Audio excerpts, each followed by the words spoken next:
la pregunta que estábamos viendo, sino no solamente la que ya acabamos de señalar, que podían ser varias cosas.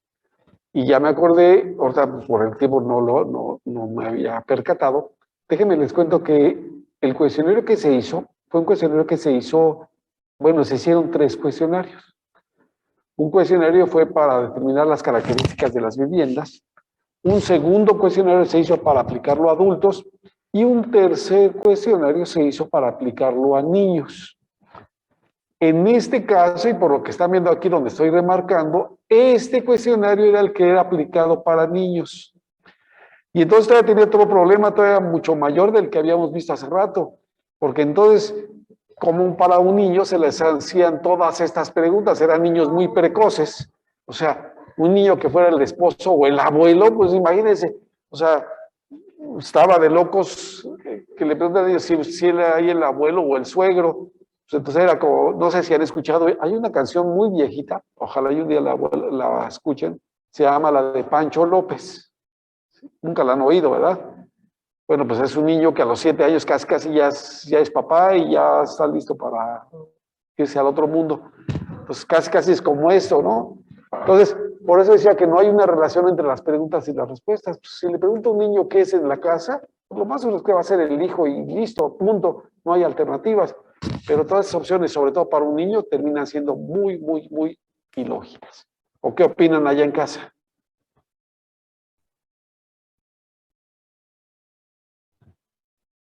Sí, no le veo lógica a sus Sí, respuestas. ¿verdad? Entonces no hay una relación entre la pregunta y la respuesta. Veamos la otra opción, la otra pregunta. Déjenme borrar aquí. También para niños venía esa pregunta. ¿Cuál es el último año y grado que cursó en la escuela? Y obviamente un niño, pues si estamos pensando que un niño sea alguien que tenga 17 años o menos, que ya no está niño, pero ya supongamos así en ese sentido, pues podríamos elucubrar sobre cuál es el nivel de estudios que tenga. Pero pues va a ser difícil que haya un niño que tenga ya licenciatura o normal superior o maestría o doctorado, ¿sí? O sea, termina siendo muy lógico. De hecho, quizás en el peor, bueno, no en el peor, en el mejor de los casos, un niño tal vez pudiera, pensando en 17 años o menos, hasta una carrera técnica, tal vez, pero todo lo demás, bueno, un bachillerato tal vez que son 15, 16, 17 años. Pero lo demás sería otra vez muy poco probable. Déjenme decirles, les pongo un par de ejemplos más, porque me gusta siempre comentarlo, les voy a poner aquí como anécdota. Resulta con que otra vez esa relación entre preguntas y respuestas a veces suena otra vez muy lógica, creo que con estos 2 ejemplos nos queda claro. Pero recuerdo que en alguna ocasión, cuando estaba haciendo un trabajo de investigación allá en Zacatecas, tenía que abordar los autobuses, el autobús, bueno, el autobús que me llevaba a Zacatecas, en la noche llegábamos temprano. Y en alguna ocasión, la empresa hizo una encuesta para saber el nivel de satisfacción de los usuarios, ¿sí? Y entonces se me quedó muy grabado porque eran 3, 4 preguntas. Y las preguntas eran, la primera pregunta era muy obvia y muy sencilla, estaba bien, yo creo, ¿sí? Déjenme lo pongo aquí. Y la pregunta que eran es, más o menos, digo, eso fue hace como 25, 30 años, era algo como, el servicio que usted recibió fue, digo, estoy diciéndoles más o menos, no era exacta la pregunta, y había varias opciones. Había 3 opciones. Excelente, bueno, regular y malo. Suena lógico, no suena bien. Bueno, pues si me gustó mucho el servicio, pues excelente. Sí, fue bueno, pero pues nada fuera de lo común. Sí, hay, fue como otros, pero y si de plano estuvo mal, pues mal. Y ya respondía uno, tachando la respuesta que fuera considerada por el usuario. El problema no era la primera pregunta, el problema eran las subsecuentes preguntas. La siguiente pregunta, era nada más como 4, pero otra pregunta que venía decía, el operador hizo paradas fuera de itinerario. Esa era la pregunta. ¿Y cuáles creen que fueron las posibles opciones de respuesta? ¿Sí o no? Esa es la que debería de haber sido, ¿no? Sí o no. ¿Pero qué creen? Que esas no fueron las opciones de respuesta. O sea que lo que ustedes dijeron ahorita pensaron lógico, pero eso no fue lo que preguntó el de la empresa. Lo que preguntó, ¿qué creen que fue? Excelente, bueno, regular y malo. ¿Y por qué no tienen respuesta? ¿Cómo respondía eso? Hizo parada fuera del itinerario. Entonces, ¿qué dijo? ¿Qué sería excelente? Se paró y nos bajamos a comer quesadillas. Ahora que están con ese relajo de las tlayudas, nos bajamos a comer unas tlayuditas bien sabrosas, pues fue excelente. O de plano yo tenía mucha hambre y no se hizo paradas el canijo y le puse malo. Entonces, si se fijan, no hay una relación entre la pregunta y la respuesta. Sí, pero así es como la hice. Y le voy a dar una más porque también fue otra pregunta. Eran 4 o 5, pero nada, les pongo una más, que son las que me acuerdo. Ya las otras, una o dos más, ya no me acuerdo. Pero la siguiente pregunta que hacían era, el operador manejó a exceso de velocidad. ¿Y cuáles creen que eran las respuestas?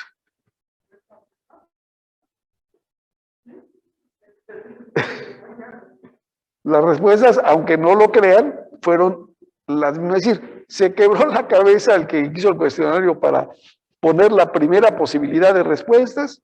Después lo único que cambió eran las preguntas, pero las respuestas eran exactamente las mismas. Excelente, bueno, regular y malo. Entonces, ¿cómo respondo? El operador manejó exceso de velocidad. Si yo llevaba prisa por llevar a mi casa y el operador manejó a exceso de velocidad, pues ¿qué le voy a responder? Pues excelente, llegó mucho antes de lo que yo quería, ¿sí? O si iba medio lento o al revés, no sé. Además de que se vuelve ambigua, no tiene una relación entre la pregunta y la respuesta. Y eso los comento porque eso fue una situación real. Y entonces en esa situación real, bueno, pues nos damos cuenta que a veces no hay claridad sobre lo que queremos después obtener. Es obvio que esas preguntas pues no le iba a servir al que las iba a analizar. ¿Preguntas hasta aquí? No, doctor. Otra cosa que es importante tener en cuenta es utilizar una pregunta sencilla. Las preguntas entre más sencillas mejor, con un buen lenguaje, el lenguaje común, ¿sí? De preferencia no tratar de lucirnos utilizando lenguaje médico, ¿sí? No usar abreviaturas a menos que sean muy usuales, ¿sí? Si no, mucho cuidado. O sea, L por litro, bueno, mejor ponerle litros o lo que tenga que ser y tener cuidado de no poner abreviaturas que probablemente mucha gente desconozca. No extranjerismos que además nos encantan. Voy a googlear. O sea, además de que la palabra Google no es una palabra verbo, nos encanta ya ahora volver los verbos. ¿Sí? Oye, y en serio, si la otra vez una persona, oye, ¿ya lo googleaste? O sea, ya claro, entiendo a lo que se refiere, pero pues ahí ya buscaste en internet o ya lo buscaste, no sé. ¿Sí? Entonces, mucho cuidado porque nos encantan estas cosas. Y no sé, a ver, díganme alguno que ustedes conozcan.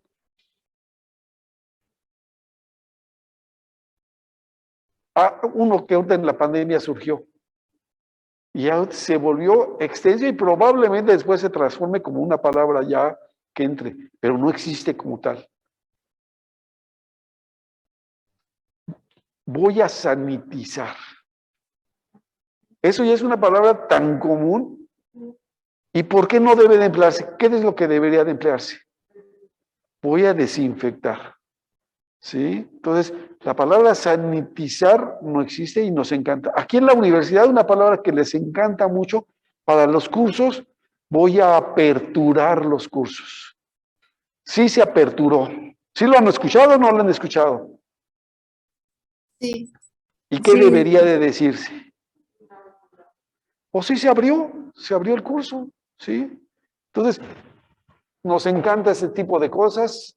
Yo no digo que no, el lenguaje está vivo y es probable que muchas se vayan ingresando palabras nuevas, pero algunas existen ya, o sea, la palabra existe en español y lo que queremos hacer es meter la palabra que oímos en inglés y la ponemos. El problema no es que la pongamos o no, bueno, que sí hay un cierto problema. El problema es quien lee el cuestionario lo entiende o no lo va a entender, ¿sí? Y en caso que sí lo necesitamos poner, bueno, pues tenemos que hacer una aclaración sobre a qué nos estamos refiriendo. En el caso del lenguaje médico, pues si yo pongo a qué edad se aplicó el inmunógeno, habrá gente que lo tiene, pero muy probablemente no. ¿Cuál podría ser una mejor forma de decirlo? ¿Cómo lo preguntarían?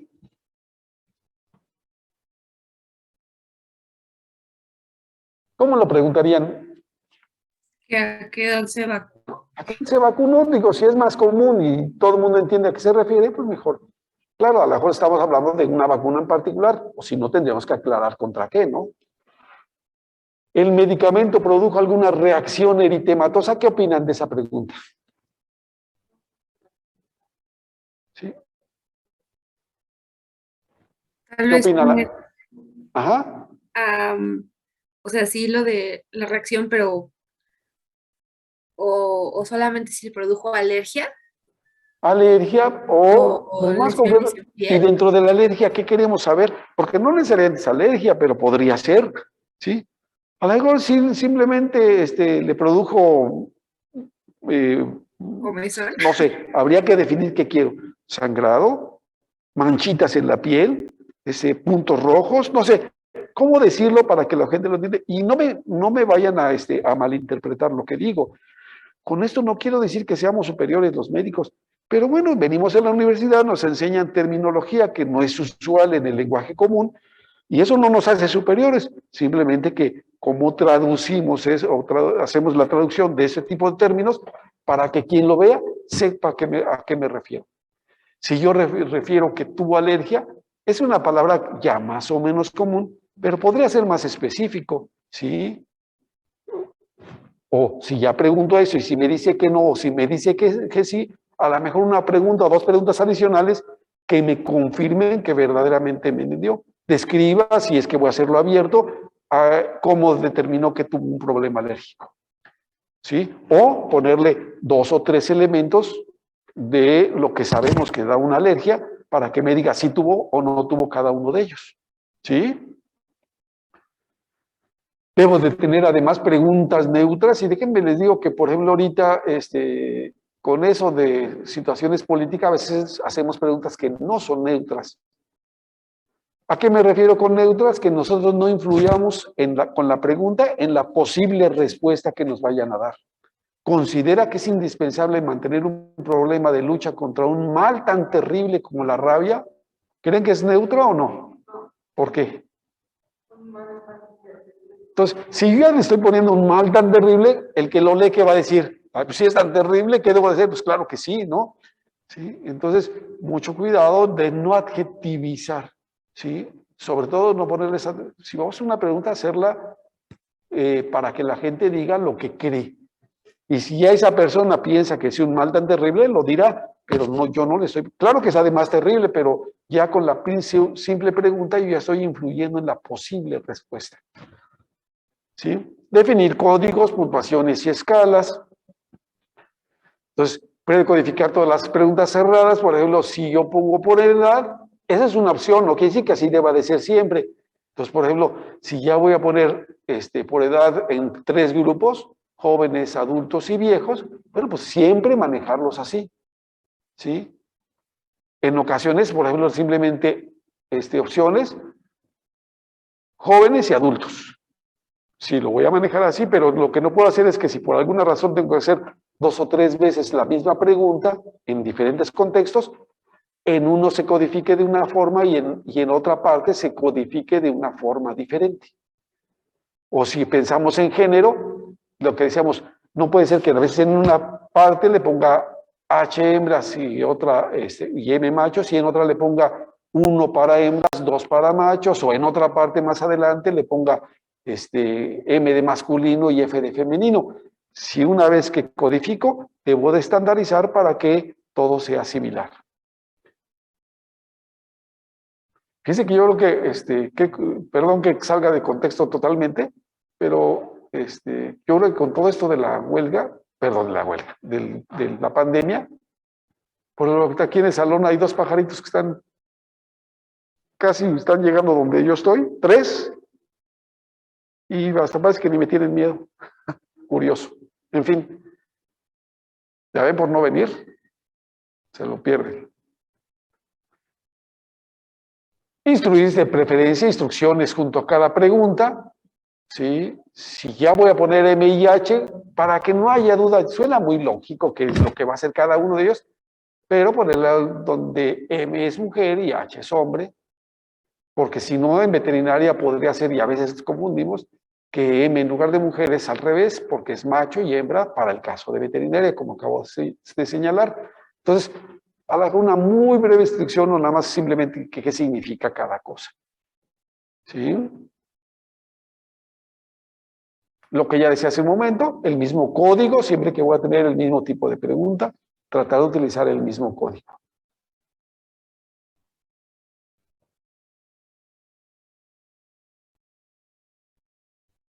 Entonces, ya habíamos hablado al inicio, elegir el orden de las preguntas. Obviamente el tema nodal o el tema fundamental del cuestionario debe ser con lo que iniciemos, ¿sí? Y tratar de separar las preguntas por temas. Abordo una área del cuestionario en las primeras preguntas, inicio con la segunda parte. Por ejemplo, quiero hablar de bienestar en bovinos en una unidad de producción. Entonces, a lo mejor pongo las preguntas que tengan que ver con alimentación, termino las de alimentación, pongo las preguntas que tengan que ver con limpieza de las instalaciones, y así me voy yendo por cada uno de los temas, y una vez que los abordo y los toco todos, pues ya puedo continuar con el siguiente tema.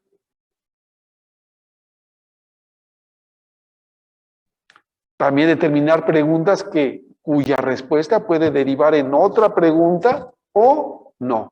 Y entonces, en ese sentido, sí los han visto, ¿sí?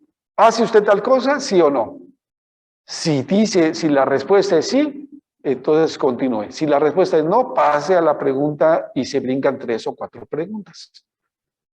Pero ya tiene que tener un instructivo para que pues, de una vez sepa, fue no, ya sé que me paso a la siguiente o a las siguientes.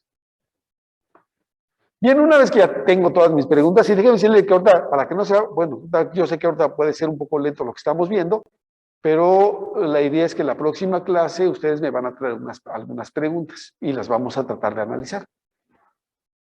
Diseñar el formato, eso ya nos vamos rápido porque el formato, uno, tiene que ser estándar. ¿A qué me refiero con estándar? Que una vez que hagamos en un mismo formato, va a ser el mismo para todos los cuestionarios que apliquemos. Y esto que suena muy obvio a veces no lo es, porque a veces, ya una vez que iniciamos el cuestionario, nos gustó cambiarlo porque se veía mejor de otra forma, lo cambiamos, y esto puede generar problemas después para capturar información, porque no es lo mismo que haya alguien que esté capturando en una hoja o en una hoja de Excel o de lo que sea, vengan 5 o 10 preguntas y en otros cuestionarios vengan preguntas diferentes. Nos vamos acostumbrando. Hay que hacer un formato estándar. El diseño visual debe de ser adecuado y entre más sencillo, mejor, ni se complican. Tamaño de letra, que no sea ni muy grande, pero una de las cosas que también sucede es que para ahorrarse espacios de cuestionarios, la gente a veces pone letras chiquititas para poner más preguntas. Y eso puede dificultar la lectura, por ejemplo. El color del papel, ¿cuál es el mejor color de papel y tinta? ¿Cuál será? Blanco y negro, ni se compliquen la vida, ¿sí? Y lo digo porque a veces sí me ha tocado raro, pero sí llega a suceder que no falte el que pone sus colorcitos así que hojitas de color amarillos o con combinaciones que, hijos, no sé, para una buena obra, ¿cómo se puede decir? Pues ya ni siquiera una buena obra de arte, pero de arte abstracto con colores muy raros podría quedar, pero no como para poder sentir gusto de estar contestando eso mismo 20 o 50 veces, ¿no? La introducción debe tener la finalidad de estudio, quién va a hacer el proyecto, para qué se va a hacer la información. Esto generalmente al inicio del cuestionario. Un ejemplo solamente podría ser donde dice aquí, si se fijan, está quién aplica el cuestionario y déjenme a ver, es que voy a bajarle la pantalla, pero en el tantito. Mira, ahí está. ¿Sí? Entonces, ahora sí. Pues aquí viene una pequeña introducción que se le da a los que van a aplicar la encuesta. ¿Sí? Ya ves, lo que pasa es que a veces que cuando alguien está aplicando se le olvidan cosas, y me acuerdo que tengo que hacer. Y después de que ya aplicaron varios, generalmente ya no es necesario estar leyendo el instructivo. Bueno, ya se sabe lo que debe de hacerse. Entonces, información número... hay otra parte, generalmente cuando aplicas un cuestionario, que por lo regular lo traen todos los cuestionarios. Ese ya es un poquito independiente de las preguntas específicas, pero es de información que tenemos que tener. ¿Sí? ¿Quién va a hacer la entrevista? Y eso es importante porque tal si hay uno en particular, hay 10 entrevistadores y uno como que no es como muy claramente qué debe de hacer y se está equivocando, pero ya sabemos quién es. ¿Sí? O al revés, ¿sí? Sabemos que a alguien le respondieron algo muy interesante, entonces podemos ir, a ver, fulanito de tal, ¿qué pasó? Mira, este cuestionario está muy bueno, platícanos qué pasó ahí. Entonces es importante saber quién lo aplicó. Algunas características sociodemográficas que siempre son importantes tener en cuenta, como el nombre, sea sobre todo de quien va a responder las encuestas. Si el cuestionario es en animales o en un rancho, de todos modos siempre va a haber una persona que es el encargado. ¿Sí? O las características propias de los animales, dependiendo qué es lo que queremos. ¿Sí? El nombre, edad, razas, en este caso estamos hablando de los animales, no de personas. ¿Sí? En este caso estaríamos hablando de personas, nivel educativo, estado civil, tipo de unidad de producción. Entonces, pero son información que nosotros debemos de definir si es importante o no. La dirección, ahora ya, pues la verdad es que todos nuestros celulares tienen GPS, entonces podemos capturar las coordenadas geográficas y eso nos permite ubicarlo rápidamente en el mapa donde está el lugar donde obtuvimos la información y el nombre o clave del entrevistador. ¿Sí le puedo cambiar? Sí. Entonces ahí vemos, por ejemplo, un cuestionario, simplemente para que lo vean, bueno, si lo ven, ahí está, ¿sí? De algunos datos. Recuerden que esa presentación también va a estar ahí en la plataforma, que hay que tener en cuenta sobre la información que nosotros estamos solicitándole a los que se les va a aplicar el cuestionario. ¿Sí? De lo que acaba de decir. Esa es como la introducción y ya después de esto empezarían las preguntas específicas del cuestionario. Aquí vemos otro ejemplo. Bien, una pequeña introducción y algunas de las características de lo que tenemos que tener. Nombre del entrevistador, fecha. Aquí en este caso, por ejemplo, se hizo, si mal no recuerdo, en Guatemala para algunos aspectos de determinación también de cisticercosis. Bien, casi ya terminamos. Pensé que nos íbamos a llevar menos tiempo, pero la pregunta es, y eso es algo que sí es muy, muy importante, porque a veces esto puede determinar optimizar nuestros recursos, ¿sí? Vamos a aplicar un cuestionario de manera individual, uno para cada animal que vamos a evaluar, y entonces podemos hacer algo como esto. Entonces aquí tenemos instrucción, nuestros datos generales, y vamos viendo para cada, por ejemplo, en este caso fue un cuestionario aplicado para perros, ¿sí? Entonces, en caso de tener más de uno, llene un formato para cada perro. Es un formato individual. Nombre del perro, edad, sexo, raza predominante. Y al perro se le permite el acceso a la vivienda.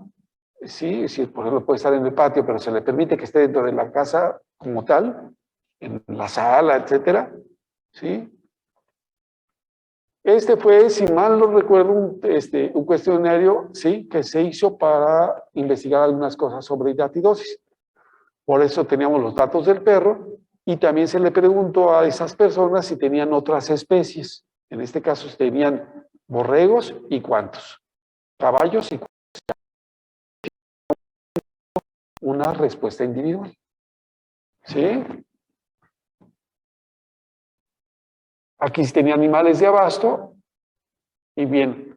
O la otra opción es, si yo quiero llegar a un lugar donde hay bovinos y no voy a hacer para cada animal un solo cuestionario, pues puedo hacer un cuestionario como este que se aplicó, ¿sí? En este caso fue para personas, no fue para animales, grupal. Entonces se llegaba a las viviendas, se les preguntaba, bueno, había una hojita con la información general como la que ya comentamos, y venía el nombre de cada uno de los posibles habitantes de ese lugar, qué edad tenían en años, el género, su escolaridad, y fíjense que aquí ya está categorizada en grupos, ¿sí? La ocupación en grupos, o se podía poner si había otra ocupación, ¿sí? Y aquí las diferentes opciones, de tal manera que en una sola hoja tenía la información de los que estaban en esa vivienda. ¿Sí? Y eso nos ahorraba tiempo después inclusive para análisis. Aquí vemos en este caso, déjenme ver, este fue aplicado para cerdos, por ejemplo, pero también grupal. Llegamos a una vivienda, generalmente tenían en comunidades rurales menos de 10 cerdos, pero ¿qué pasa si tenían 20? Ah, bueno, pues entonces ya nada más llenamos 2 cuadritos, pero no es lo mismo que llenar 20 hojas diferentes con la información de cada uno de los cerdos, donde tenían el número de identificación, la raza, la edad, ¿sí? Si había sido nacido en la unidad de producción, sí o no. Por ejemplo, aquí se decidió hacer en este cuestionario dos columnas, cuando se pudo haber puesto una columna y, por ejemplo, poner aquí una S o una N si es que había nacido o no en el lugar. ¿Sí? Y aquí en este cuestionario particularmente era interesante el estado reproductivo de los animales. Les platico muy rápidamente, no tiene sentido que entremos en detalle. Este fue un estudio porque se veía que ciertos animales, dependiendo del sexo y del estado reproductivo, aparentemente tenían mayor riesgo de padecer cisticercosis. Entonces quería ver qué es lo que estaba sucediendo en este caso. Bien, ya tenemos nuestro cuestionario, ya tenemos nuestro diseño, tenemos que tener en cuenta otros aspectos como dónde lo vamos a aplicar, si va a haber o no encuestadores, ¿sí? Entonces, ¿qué vamos a hacer? Lo vamos a hacer a través de entrevistas, lo vamos a aplicar por teléfono, que no quiero entrar en detalle, pero creo que ya ahorita, por ejemplo, casi nadie hace cuestionarios por teléfono. Y la verdad es que cuando llaman un teléfono y, oiga, queremos hacer una pregunta, no sé qué hagan ustedes, pero generalmente sabe que ahorita no tengo tiempo. ¿Sí? Por correo convencional, que eso era muy común hace 30 años, pero ahora ya casi nadie lo hace. Ahora más por correo electrónico tal vez, pero dependemos aquí, fíjense, salgo a la calle y es más fácil convencer a alguien, no siempre, de que me conteste preguntas. Por correo electrónico depende de si alguien sí tiene humor y si no, simplemente no lo contesta. ¿Quién va a hacer la entrevista? ¿Lo vamos a hacer nosotros? ¿Vamos a contratar entrevistadores profesionales? Que aunque sean profesionales, ellos se dedican a que hoy hacen una encuesta sobre lavadoras y si se requiere, mañana hacen una encuesta para poder determinar qué pasa con los animales. Es decir, mucho cuidado también, esto puede tener sus riesgos. ¿Necesitaremos dar capacitación o no? Eso es algo que tendremos que plantearnos. Por ejemplo, nosotros, cuando hacemos alguna encuesta, la verdad, quien nos ha funcionado bien y que nos han apoyado, ¿quiénes creen que son?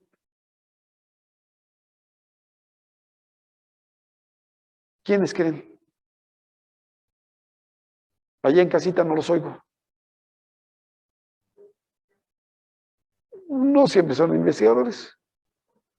y cuya capacitación termina siendo relativamente fácil.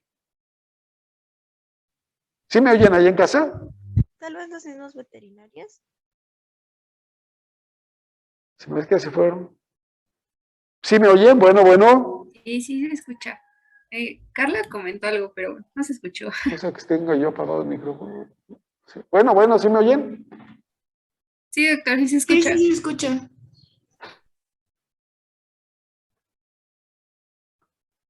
Muchachos, Sí, se escucha. ya llevo media hora aquí platicando y no me oyen No, nada. sí Sí se escucha, doctor. se ¿No escucha. nos escucha? Ay, Ah, no lo estoy oyendo. A ver, ya sé por qué.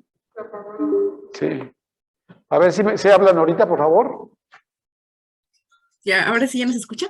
Ahora sí, ya lo escuchamos. Ah, yo dije, ya se me fueron todos.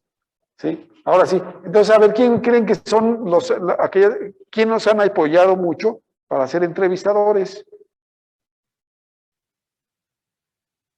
tal vez los veterinarios mismos. Los veterinarios, uno, pero sobre todo, ¿saben quiénes? Y lo digo porque son ustedes, los estudiantes.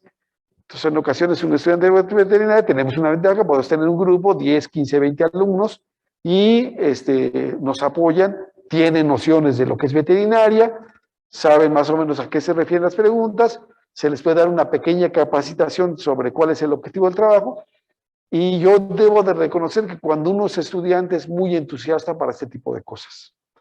Entonces, lo digo porque ahorita ustedes son estudiantes, pero probablemente más adelante pues sean los que lleven a cabo una investigación y probablemente se puedan apoyar con personas como ustedes, que creo que, pues a quien no le gusta salir a campo a hacer algunos trabajos.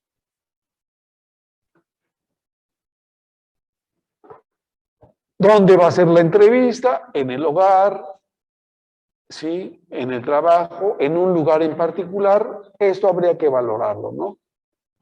Por ejemplo, cuando, ya lo decíamos la vez pasada, si ustedes no sé si alguna vez han salido del metro y alguien les ha querido hacer una encuesta. ¿Sí o no?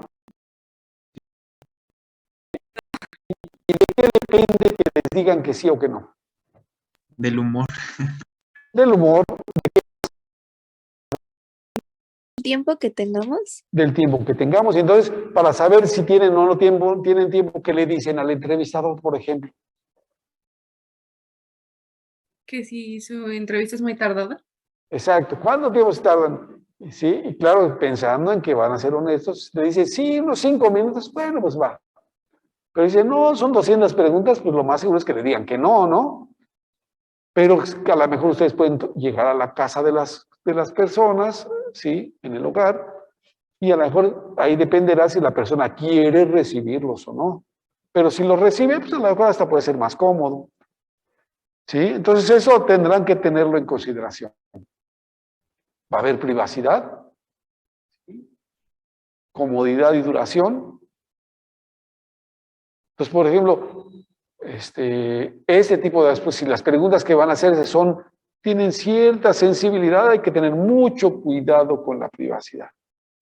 Y les pongo un ejemplo que alguien me platicaba, ¿no? Dice, voy a mi clínica entonces yo no voy a decir si del IMSS o del ISSSTE, llegan a su consulta rutinaria, alguien me platicaba eso, en un lugar donde hay un chorro de gente sentada, y la enfermera preguntándole, ¿y usted cada cuando tiene relaciones sexuales, por ejemplo? ¿Sí? Va la mamá y un ladito y pues cómo a lo mejor la persona no quiere que nadie se entere y todo el mundo, entonces, pues a lo mejor no es la mejor forma de llevar a cabo una serie de preguntas que queremos que nos respondan sinceramente, ¿no?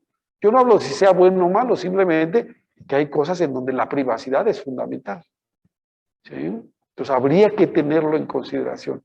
Cuando hablamos de situaciones de dinero, tampoco queremos que los demás se enteren si ganan o no ganan, si los animales hacen o no hacen. Son cosas que a lo mejor no estamos hablando, y yo lo digo, lo reitero, no de que estemos hablando de bueno o malo, pero no nos interesa que otros estén escuchando lo que nosotros tengamos que decir. Para terminar, bueno, pues hacer una prueba piloto, y ahí definimos si sí funciona o no funciona nuestro cuestionario, ¿sí? Y en su caso, si es necesario corregir, si es que hicimos ese manual de instrucciones, o todo está en orden y estamos listos para empezar a aplicarlo. Bien, no sé si tengan preguntas hasta aquí. No, doctor, todo bien. Bien, generalmente esto lo hacemos con un ejercicio, pero lo podemos cambiar un poco, ¿sí? Esos son los ejemplos que, entonces, no lo vamos a poder ahorita hacer en equipo, pero, por favor, en este caso, lo que yo voy a necesitar para que se ponga a trabajar, y lo vamos a discutir al inicio de la próxima clase, es que necesito que cada uno de ustedes, en su casa, elabore sobre un tema que ahorita vamos a platicar, ¿sí? 10 preguntas. Y en la primera hora y media de la próxima clase vamos a tratar de generar un cuestionario entre todos con las preguntas que ustedes hayan elaborado. Entonces, tenemos que primero definir un tema. Y yo propongo 3 temas, bueno, algunos temas. Uno puede ser condiciones de salud en los perros o gatos. 2, la tenencia de especies exóticas. 3, hábitos higiénicos en el manejo de las mascotas. Manejo higiénico en alimentos de origen animal o conocimiento sobre zoonosis. Entonces, ¿sobre qué tema les gustaría que platicáramos? Recuerden que, y de hecho, si todo nos sale bien, a lo mejor ya estamos en condiciones de que, si no le tienen demasiada desconfianza a sus vecinos, hiciéramos un cuestionario y lo aplicaran en 10 o 15 personas de alrededor de su casa y después platicáramos la experiencia que tuvieron. Entonces, ¿cuál tema les gusta? Tenencia de especies exóticas. Aquí me proponen, y que le voy a dar medio prioridad porque es la única que vino a clase, déjenme les digo, ¿Les parece bien que hablemos sobre tenencia de especies exóticas? Sí, por mí no hay problema. ¿Los demás qué opinan? Sí, está bien. Bueno, a ver, entonces, si va a ser el tema que vamos a tratar, conste que ya tenencia sobre... Entonces, piensen en hacer 10 preguntas sobre este tema, ¿sí? Entonces, quizás tienen que pensar, este tema, ¿cuáles serían los subsecuentes temas? Por ejemplo, primero, se me ocurre, en ello no estoy diciendo que así deba de ser. Primero, la gente sabe que es una especie, a lo mejor inclusive la palabra exótica no es la mejor palabra, porque si fueran especies exóticas, tendrían que ser a lo mejor tigres o qué sé yo. A lo mejor tenencia de especies no domésticas tal vez podría ser. No convencionales. O no convencionales, pero o no domésticas, porque al ser dentro de no categorizadas, no domésticas, ya podría ser una iguana, no es exótica, pero no es doméstica. Por ejemplo. ¿Les parece que entonces sería tenencia de especies no domésticas? Entonces, a lo mejor primero, alguna de las cosas que tenemos que pensar es si la gente sabe que es una especie no doméstica o cuáles son las especies domésticas, ¿sí? Y entonces dentro de ellos podríamos categorizar a lo mejor reptiles, aves, ¿sí? En el entendido que, y después de ellos, si sí los tiene, dónde los tiene, o cómo los tiene, o desde hace cuánto los tiene. Si se fijan, 10 preguntas son poquitas para tratar de abarcar algo sobre este tema, pero arranquemos con 10 preguntas. ¿Les parece? Esas 10 preguntas no son para entregar, pero sí las tienen que tener listas porque la próxima clase, que la mitad del grupo sí nos vemos aquí en salón, vamos a ir tratando de discutir algunas de ellas para ver cuáles se pueden ir quedando en un tentativo cuestionario. ¿Sí? Sí, Sí, está doctor. bien. Sí, doctor. Ok, entonces, para todos los que llegaron después de lo que dije al principio, tienen 2 tareas que tienen que elaborar y entregar el próximo miércoles en la plataforma. Más las 10 preguntas con sus posibles respuestas, que ya sea que las piensen en abiertas o cerradas, para el próximo miércoles tenerlas listas. ¿Vale? Sí, doctor. ¿Algo que quieran agregar?